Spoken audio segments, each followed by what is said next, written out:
발명품은 현재 스마트 링거 거리로 이름 불려지고 있는데요. 이 발명품은 가장 큰 특징이라고 하자면 환자를 추적하는 링거 거리라는 것입니다. 제가 만든 것은 유압식 의수라고 하는데요. 제가 이것을 만들게 된 계기는 원래 제가 생체 무관공학 그런 쪽에도 관심이 많고 해서, 그리고 또 주위에 불편하신 분들에 대해서 뭔가 좀 도와드리고 싶다는 생각을 하게 되어서 이런 걸 만들어 보게 되었는데요. 안에 코드를 팔을 움직인 다음에 손가락을 움직여서 가위바위보를 할 수 있게 그런 식으로 일단 코드를 짜 넣어 놨는데요. 구동하는 방식은 여기에 있는 서버 모터를 이용해서 손가락을 움직이고, 그리고 여기에 있는 유압 피스톤을 이용해가지고 팔 관절을 움직일 수 있게 제작을 했습니다. 이 발명품은 저희 아이디어 팩토리에서 개발한 태양광을 활용한 자외선 유도등인데요. 어두운 길이나 밤길 같은 거를 가다 보면 이런 자외선 라인이 잘 보이지 않아서 이탄에서 사고가 나는 경우가 많습니다. 그래서 저희는 그거를 방지하기 위해서 이렇게 낮 동안에는 태양 전지판을 통해서 8시간 동안 충전을 하게 되고, 그리고 밤에는 이렇게 좌회전 신호가 들어오면 거기에 맞춰서 유도등이 들어올 수 있도록 저희가 이렇게 제작을 해봤습니다. 네, 안녕하세요. 서석현입니다. 네, 저는 오늘 이 소통이라는 주제에 대해서 이야기를 하기 위해서 이 따뜻한 기술이라는 키워드를 들고 왔습니다. 따뜻한 기술을 많은 사람들이 이야기를 하는데요. 어떤 제3개국에 있는 그런 환경을 도와주기 위한 적정 기술을 이야기를 하기도 하고요. 아니, 사회적으로 외면받고 있는 그런 사회적 소외계층을 위한 따뜻한 기술을 이야기하기도 합니다. 저는 이 따뜻한 기술을 이렇게 이야기해보고 싶습니다. 좀 더 많은 사람들이 함께 할 수 있는 기술. 저는 이 소통을 한다는 것에 대해서 이야기를 하기 위해서 일단 먼저 아이디어 팩토리에 대해서 설명을 해드리도록 하겠습니다. 방금 보신 영상도 이 아이디어 팩토리에서 했던 그런 활동들을 소개한 영상인데요. 먼저 아이디어 팩토리는 그 카이스트 W8층 W8 공간에 있는 그런 연구실입니다. 누구나 와가지고 장비를 사용하면서 자기 어떤 아이디어가 있을 때 그거를 실제로 시제품으로 만들어 볼 수 있는 그런 공간입니다. 아이디어 팩토리는 카이스트의 기술경영학과 사회기술혁신연구소 소속으로 있었고요. 처음에는 사회에서 기술 혜택을 받지 못하는 사람들을 위한 연구를 해보자 하게 되어 이제 시작을 해보게 되었습니다. 요즘에 만드는 스킬은 더 이상 문제가 되지 않습니다. 메이커들은 오픈소스 프로젝트들이 정말 많아요. 오픈 소프트웨어, 오픈 하드웨어. 아니면 모르는 게 있으면 구글이 있죠. 구글에 가서 찾아보면 웬만한 기술들은 다 이제 공개가 되어 있기 때문에 그거를 통해서 습득을 하고 무언가를 쉽게 만들 수가 있습니다. 이런 상황에서 정말 중요한 거는 이 질문이에요. 무엇을, 왜, 어떻게 만들 것인가? 이게 정말 당연한 질문이죠. 뭔가를 만든다는데 무엇을 만들 것이며 왜 만들 건지. 근데 실제로 자기가 어떤 아이디어가 생겨서 그거에 몰입해서 만들다 보면 이 질문에 대한 정말 진지한 대답을 내리지 않고 열심히 그냥 자기 아이디어에 심취해서 무언가를 만들고 있는 자신의 모습을 볼 수도 있습니다. 그래서 저희는 이제 내부적으로 그런 개발을 함께 하는 이제 학생들끼리 모여서 이제 매번 주기적으로 회의를 하면서 서로 아이디어에 대해서 피드백도 주고 이제 서로 이야기를 들을 수 있는 그런 이제 시간을 마련을 해서 이 아이디어 팩토리라는 공간에서 저희의 아이디어를 하나하나 시제품으로 만들어 갔습니다. 2013년 11월에 이제 처음에 모여서 이제 시작을 했고요. 그 내년에 2014년 3월에 이제 성과 발표회를 성공적으로 개최를 했었습니다. 이제 그때 만든 작품을 이제 간단하게 하나 소개를 해드리도록 하겠습니다. 네, 이 제품은 슬라이드형 알람 시계인데요. 기존의 알람 시계를 생각해보면 생각보다 알람 맞추는 게 쉽지만은 않습니다. 아날로그 알람 시계 같은 경우에는 뒤에 있는 그 조그만 다이얼을 이렇게 돌려가면서 시간을 맞춰야 되고요. 디지털 알람 시계 같은 경우에는 버튼을 하나하나 이렇게 클릭해가면서 시간을 맞춰야 되죠. 그래도 55분에 알람을 맞춘다 하면 보통 한 11번 정도의 버튼을 눌러야 되죠. 저희는 그런 부분들을 조금 더 간단하게 만들고 손이 불편한 사람들 아니면 그런 거를 습득하기 좀 어려운 사람들도 손쉽게 자기가 원하는 시간에 알람을 맞출 수 있게 지금 보시는 것처럼 가운데 있는 모듈을 밀어가지고 자신이 원하는 시간에 알람을 맞출 수 있는 이런 알람 시계를 개발을 하였습니다. 이렇게 성과 발표를 하고 난 다음에 저희가 생각했던 질문은 이겁니다. 이 기술을 사용한 사람들과 우리가 얼마나 소통을 했을까? 저희가 내부 학생 그런 개발팀끼리 서로 피드백을 했기 때문에 실제로 어떤 작품을 만들었을 때 이거를 실제로 사용할 사람들과 얼마나 소통을 했냐는 거에 대해서 질문을 하기 시작을 한 거죠. 그래서 저희는 저희 아이디어를 가지고 외부로 나갔습니다. 그래서 당시에 이제 들고 있던 아이디어를 가지고 한국시각장애인 복지재단에 찾아가서 이 두 가지 아이디어에 대한 피드백을 받았는데요. 이 중에 먼저 한 가지 점자 프린터에 대해서 설명을 해드리도록 하겠습니다. 당시 인도계 미국인 소녀, 13살 소녀인데요. 이 소녀가 레고를 가지고 시각장애인용 점자 프린터를 만들어서 엄청난 이제 호응을 받고 있는 그런 시점이었습니다. 그래서 이 소녀는 인텔에서부터 이제 성공적으로 투자를 받아서 실리콘밸리에 자신의 회사를 설립을 했고요. 저희는 이 소년의 그런 아이디어에서 영감을 받아서 그럼 우리도 우리만의 아이디어로 한번 점자 프린터를 만들어보자 생각을 하게 되었습니다. 처음 컨셉은 이랬었습니다. 먼저 주변에서 쉽게 사용할 수 있는 A4 용지를 사용하는 거죠. 기존의 점자 프린터는 매우 두껍고 질긴 그런 비싼 용지를 사용을 했었어야 되는데요. 저희는 이제 타공 방식을 통해서 주변에서 쉽게 구할 수 있는 A4 용지를 사용해보자는 아이디어를 냈고요. 보통 프린터를 사용하다 보면 이 용지 걸리는 문제가 엄청나게 불편해요. 그렇지 않습니까? 뭐 잉크젯 프린터나 레이저 프린터나 중간에 용지가 걸려있으면 열어가지고 A4 용지 다 빼내주고 이게 저희한테는 어떻게든 할 수 있는 일이지만 앞이 보이지 않는 분들에게는 정말 어렵겠다 생각을 해서 이 위와 아래를 두 개로 나누어서 쉽게 용지를 빼낼 수 있는 구조로 디자인을 했습니다. 그리고 저희가 이 아이디어를 가지고 위로 올라갔을 때 들은 얘기가 이거예요. 도형하고 그림이 필요하다. 지금 기존에는 점자를 가지고 어떤 수학 교재나 아니면 뭐 그림이 있는 자료를 만들 때 그 점자를 하나하나 다 편집자가 만들어줍니다. 이런 환경에서요. 한 20년도 더 돼 보이는 컴퓨터에 외국에서 들여온 비슷한 수명의 비싼 점자 프린터를 가지고 하나하나 점을 찍어가면서 이런 걸 만들고 있는 거예요. 그리고 한 가지 더 들은 이야기가 있습니다. 시각장애인 분들이 스마트폰으로 카메라를 정말 사용을 많이 하신대요. 처음에 엄청 의아했습니다. 스마트폰을 생각을 해보면 음성으로 뭔가 안내해주고 GPS 장치도 있으니까 길 찾아가는 데 편할 거고 그런데 카메라? 라는 생각을 저도 했어요. 근데 들은 얘기는 이거였습니다. 그분들은 스마트폰을 들고 다니면서 자기가 보고 싶은 모습, 아니 자기 친구의 얼굴, 자기 딸, 아들의 모습을 스마트폰에 다 남기고 나중에 이거를 볼 수 있는 사람들한테 가서 이것 좀 설명해 주세요. 이렇게 한다는 겁니다. 제가 아마 그 서울에 올라가서 이렇게 인터뷰를 하지 않았다면 저는 절대로 이런 생각을 하지 못했을 거예요. 그래서 이런 이제 아이디어를 듣고 저희가 이제 출품을 한 작품이 이 시각장애인용 점자 프린터입니다. 여기 사용된 기술은 정말 간단합니다.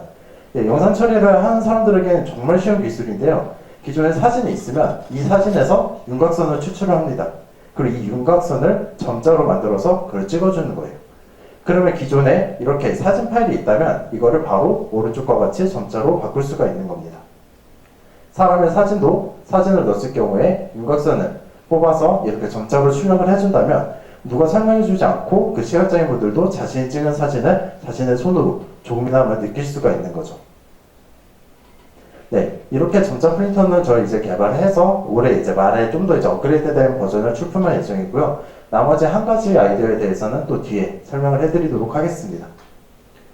네, 그 다음은 어떤 이제 사람들과 소통을 하면서 그 사람들이 정말 필요한 니즈를 발견하게 되고 그 니즈를 통해서 성공적으로 사업화를 하게 된 그런 사례를 설명해 드리도록 하겠습니다.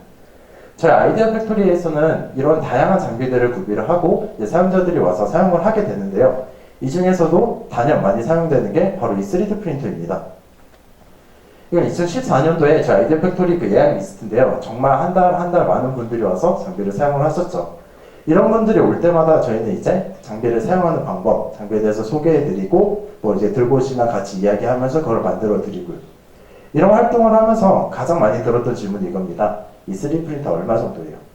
정말 다양한 분들이 저희 아이디어 팩토리에 오셨었는데요. 그때 다들 이런 소리를 하고 저희가 이제 지금 대답을 해드립니다. 어떻고요? 지금 외상 프린터 가격 같은 경우는 이 정도입니다. 다들 이런 말씀을 하세요. 이거 아직 쓰기도 너무 불편하고요. 일단 너무 비싸네요. 그래서 저희는 여기서 아이디어를 얻어서 이제 3D 프린터를 직접 개발을 했었습니다. 그리고 이제 이거는 이제 언론에 소개도 많이 됐었고 저희는 성공적으로 카이디어라는 이제 기업을 만들어서 지금 현재 그 회사를 운영을 하고 있습니다. 그렇게 해서 프린터를 만들고 이제 그 밖에 나가서 다니다 보니까 이런 말들을 많이 들었어요. 아, 이 제품 정말 사용하기는 쉽네요. 근데 항상 이거에 따라오는 말이 있었습니다. 근데 어떻게 만들어요? 3D 프린터가 뭔가를 그대로 이렇게 뽑아주고 만들어주는 데는 정말 신기해요. 근데 하지만 내가 정말 원하는 모습을 이게 만들게 하려면 기존의 어려운 3D CAD 툴들을 다 배워서 그걸로 컴퓨터를 통해서 그 형상을 만들고 이거를 출력해야 되는 어려움이 있었습니다. 그래서 저희는 이런 아이디어를 받아들여서 세상에서 그러면 가장 쉽게 자기가 원하는 모습을 만들 수 있는 프로그램을 만들어 보자 해서 이 힉스라는 프로그램을 올해 이제 개발을 하게 되었습니다. 그래서 힉스는 그냥 블럭을 쌓아 올려가지고 다양한 모양의 블럭을 쌓아 올려서 자기가 원하는 모양을 만들 수 있는 그런 프로그램입니다. 그래서 이제 올해 성공적으로 지금 주식회사 힉스를 창업을 해서 활동을 하고 있고요. 다음과 같이 이제 다양한 활동들을 또 하고 있습니다. 이런 힉스가 이렇게 시장에서 인정을 받을 수 있었던 이유는 바로 저희가 이제 그 실제로 이 힉스를 사용한 사람들과 소통을 했다는 거죠. 3D 프린터를 만들어서 직접 사용자들과 이제 이야기를 해보고 그 사람들로부터 뭐가 필요하다, 나는 이런 점이 필요해. 그 이야기를 듣고 그걸 가지고 이제 개발을 했기 때문에 매우 큰 필요성에 기반을 해서 만들었다고 그렇게 얘기를 할 수 있을 것 같습니다. 네, 그러면 이제 마지막으로 소통을 한다는 것, 그리고 여기를 통해서 어떤 필요성을 느끼고 그 다음에 우리는 이걸 기반으로 해서 무엇을 해야 될지에 대해서 설명을 해드릴 건데요. 그 아까 전에 제가 시각장애인 협회에 들고 갔던 전자 프린터, 그 다음 그 이외의 제품이 바로 이 타임하드입니다. 타임하드는 직접 저희가 그분들과 소통하기 위해 그런 디자인을 했고요. 바로 진동으로 시간을 알 수 있는 그런 손목시계입니다. 다가가는 디자인, 그분들에게 직접 소통을 하기 위해 다가가는 디자인. 기존의 시각장애인 시계를 보면 크게 두 가지 방법이 있습니다. 음성시계나 촉각시계. 음성시계 같은 경우에는 이렇게 평소에 시간을 보고요. 시각장애인분들은 버튼을 눌러서 지금 몇 시 몇 분입니다. 이렇게 알 수 있는 음성시계가 있고요. 촉각시계 같은 경우에는 뚜껑을 열어서 초침과 분침, 시침을 직접 손으로 만져본다든지 아니면 돌아가는 이제 구슬을 자기가 손으로 만져서 시간을 알 수 있는 그렇게 두 가지 방법이 있습니다. 이런 시계 같은 경우에는 그들과 저희가 사용하는 방식이 다릅니다. 우리는 어디까지나 이걸 보는 거고 그분들은 직접 손으로 만지거나 듣거나 해서 이 시계를 사용하는 거죠. 그러면 이렇게 두 가지의 다른 방법이 아니라 함께 쓸 수 있는 방법을 처음부터 다시 재정해보자 해서 저희는 진동이라는 컨셉을 들고 왔습니다. 진동을 통해서 직접 시간을 만질 수 있는 그런 시계를 만들어 보자는 거죠. 그래서 저희가 만들게 된 게 이 타임하드라는 진동 손목시계입니다. 아이디어는 이제 언론에서도 많이 소개가 됐고요. 시각장애인을 위한 스마트 손목시계입니다. 시계 바늘 대신 진동을 통해 시간과 분을 알려주는 시스템으로 중소기업의 기술을 이전키로 했습니다. 우리랑 같은 방식을 볼 수 없기 때문에 많은 제품들이 시장에 나와 있는데 그런 제품들은 아무래도 소리가 난다든지 정확성이 떨어진다든지 하는 불편한 점이 많아서 좀 더 편한 시계를 개발해보고자 만들게 되었습니다. 네, 이 손목시계를 사용하는 방법은 매우 간단합니다. 시계의 중간에 이런 회전판이 있고요. 이런 회전판을 이제 돌리게 되는데 각각 그 시간마다 조금의 진동이 옵니다. 그래서 이 가상의 눈금이 있는 위치를 알 수가 있고요. 이렇게 돌리다가 어느 시점에 가면 강하고 짧은 진동이 한 번 옵니다. 이때가 시간을 가르쳐 주는 겁니다. 그래서 회전판이 지금 3시 위치에 있기 때문에 지금 3시를 가르쳐 주는 거고요. 이걸 조금 더 돌리다 보면 약한 진동이 한번 길게 옵니다. 이때가 분을 가르쳐 주는 때입니다. 그렇게 해서 이 회전판을 돌림으로써 지금 현재 시간이 3시 30분이다. 이렇게 알 수가 있는 겁니다. 이런 시계 같은 경우에는 기존의 시침, 분침, 초침, 저희가 당연히 생각하는 그 손목시계 모든 요소들이 사라지고 이 회전판이라는 요소 딱 한 가지만 남게 됩니다. 그래서 저희는 이제 가장 새롭게 정의된 시계다 이렇게 얘기를 해볼 수 있을 것 같습니다. 그리고 마지막으로 저희가 이 시계를 만들면서 이제 다 이렇게 형태를 잡고 컨셉을 잡고 개발을 하고 나서 마지막에 이제 컬러링을 하는데요. 컬러링을 하면서 뭔가 이상한 겁니다. 이렇게 컬러 배열을 만들어서 시계를 만들어. 근데 과연 이게 시각장애인 분들이 이 색깔을 느낄 수 있을까요? 아니죠. 이거는 저희가 어디까지나 눈으로 지금 이 제품을 보기 때문에 이 컬러 배열이 중요하게 되는 건데 그분들에게는 이게 의미가 없어지게 됩니다. 그래서 저희는 이 회전판에 초점을 맞춰보았습니다. 그분들이 눈을 감고 이 손목시계를 쓴다면 분명히 그분들은 이 회전판이 그 시계의 전부일 것입니다. 그래서 저희는 이 회전판에 색깔을 다르게 하는 것이 아니라 질감을 다르게 해서 디자인의 선택성을 줘보자 이렇게 하게 되었고요. 그 다양한 회전판 질감을 줌으로써 그분들도 마지막에 자신이 원하는 질감을 선택을 해서 그분들에게 디자인이 무엇인지 조금 더 다가갈 수 있게 이렇게 디자인을 해보았습니다. 저는 마지막으로 이 논비주얼 디자인이라는 키워드를 던지고 싶은데요. 기존에 그런 시각 요소가 배제되어 있는 사용자 경험에 대해서 생각을 해보자는 겁니다. 저희가 봤을 때 매우 이쁜 제품들, 디자인이 잘 됐다고 흔히 말하는 제품들도 눈을 감고 막상 그걸 생각을 해보면 정말 쓰기 불편하거나 아니면 아예 못 쓰는 제품들도 있죠. 이런 상태에서 저희는 눈을 감고 그분들이 이걸 어떻게 느끼게 될지를 생각해보면 조금 더 소통을 할 수 있고 좀 더 새로운 부분들을 볼 수 있지 않을까 생각을 해보았습니다. 진동시계도 마찬가지입니다. 이렇게 손에 제 지금 손목에도 손목시계가 있는데 이걸 눈을 감고 이 제품을 본다고 하면 정말 의미가 없는 거죠. 시간을 알 수가 없는데 이게 제품이 무슨 의미가 있겠습니까?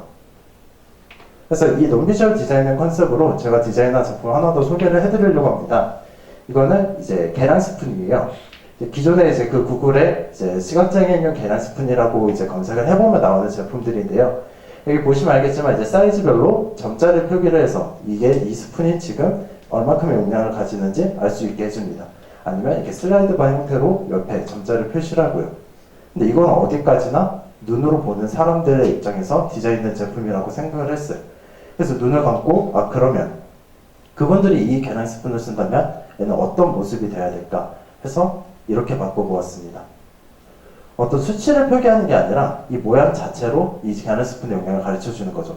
저희도 이걸 봤을 때 직관적으로 절반, 4분의 1 크기를 알 수 있고 그분들도 그냥 그리고 만짐으로써 바로 용량을 알 수 있는 이런 디자인을 해보게 되었습니다.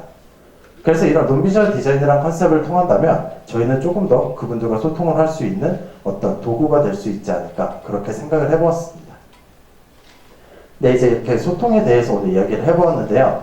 제가 길게는 이제 3년 정도의 이런 활동을 한 이야기들을 간단하게 설명을 드렸고 제 이야기들이 이제 여러분들이 소통에 대해서 뭔가를 이제 생각을 할 때 조금이나마 도움이 되었었으면 좋겠습니다. 네, 감사합니다.